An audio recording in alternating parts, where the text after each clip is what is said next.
ఆంధ్రప్రదేశ్ ప్రభుత్వ పాలనా వైఫల్యాలపై సిక్కోలు గడ్డ నుండి పోరుబాటకు రానున్నారు చంద్రబాబు.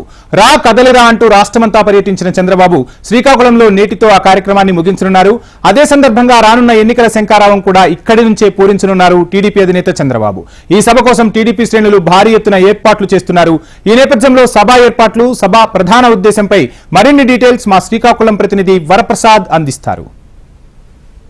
మరికొద్ది గంటల్లో చంద్రబాబు నాయుడు శ్రీకాకుళం జిల్లాకు రానున్నారు. ఈ నేపథ్యంలో చూసుకునేసరికి శ్రీకాకుళం జిల్లాకి సంబంధించిన తొలి జాబితాలో ఒక ఉమ్మడి శ్రీకాకుళం జిల్లా నలుగురిని ప్రకటించిన తర్వాత మొట్టమొదటిసారిగా శ్రీకాకుళం వస్తున్నారు. సర్వత్రా ఆయన రాక కోసం ఎదురు చూస్తున్నారని మాత్రం చెప్పొచ్చు. ముఖ్యంగా ఈసారి మాత్రం సభకి అత్యధికంగా కార్యకర్తలు, ప్రజలు వచ్చే అవకాశాలు మాత్రం మెండుగా ఉన్నాయి. ఈ నేపథ్యంలోని చంద్రబాబు నాయుడికి ఎందుకంటే 2013లో ఇక్కడనే ఆయన సభను ప్రారంభించి 2014లో ఆయన అధికారాన్ని చేపట్టారు. ఈ నేపథ్యంలో సెంటిమెంట్ గా ఇక్కడ మరలాను సభని రా కదిలిరా అనే సభని ఇక్కడ ఏర్పాటు చేశారు. ఈ నేపథ్యంలో ఏర్పాట్లు ఏ విధంగా ఉన్నాయి, ఎంతమంది సమీకరణలో వచ్చే అవకాశాలు ఉన్నాయి అన్న అంశాన్ని మన దగ్గర నుంచి శ్రీకాకుళం జిల్లా ఇన్ఛార్జి లక్ష్మీదేవి గారు ఉన్నారు. ఆమెను అడిగి తెలుసుకునే ప్రయత్నం చేద్దాం. అమ్మ చెప్పండి.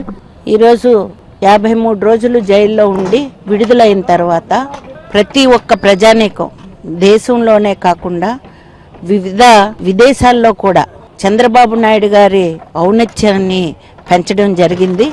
ఆ నేపథ్యంలో ప్రజలందరూ కూడా ఆయన్ని ఒక్కసారి చూడాలి అన్న ఆలోచనతో ఈరోజు సభకు విచ్చేయటం జరుగుతుంది. 1,00,000 పైన జనంతో ఈరోజు సభ కూడా జరగడం జరుగుతుంది. ఎందుకంటే చంద్రబాబు నాయుడు గారు అన్నది ఒక విజన్. ఆయన ఏది చేసినా పేదల కోసమే చేస్తారు. ఆయన చేసే కార్యక్రమాలన్నీ కూడా పేదల కోసమే ఉంటాయి. కాబట్టి ప్రతి ఒక్క పేద ప్రజానీకం కూడా ఈరోజు ఆయన సభకు విచ్చేయటం జరుగుతుందని తెలియజేస్తున్నాను. అలాగేనమ్మా, ఇప్పుడు స్థానిక సమస్యలు చాలా ఉన్నాయి మనకి ఈ జిల్లాలో చూసుకునే.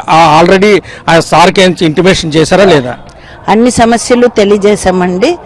ఆయన 14 నుంచి 19 వరకు పరిపాలించినప్పుడు జరిగిన అభివృద్ధి కార్యక్రమాలే ఉన్నాయి తప్ప తరువాత ఎటువంటి కార్యక్రమాలు జరగలేదు. అందువలన కార్యక్రమాలని పూర్తి స్థాయిలో చేయటానికి మేము ఆయన అన్ని విధాల హామీ ఇస్తారని నమ్ముతున్నామండి. ఇది విన్నారు కదా, పూర్తి స్థాయిలోని ఇప్పటికే శ్రీకాకుళం జిల్లాలోని వంశధారకు సంబంధించిన చాలా ఉన్నాయి. అలాగే తోటపల్లి కాలువ ఆధునీకరణ, అదేవిధంగా నీటిపారుదల సంబంధించిన చాలా సమస్యలు ఉన్నాయి. ఈ నేపథ్యంలో ఆ సమస్యలపై ఆయన ప్రస్తావించే అవకాశం ఉన్నది. అదేవిధంగా చూసుకునేసరికి జనసేన టీడీపీ కూటమిగా మొట్టమొదటిసారిగా ఇక్కడ సభ జరుగుతుంది.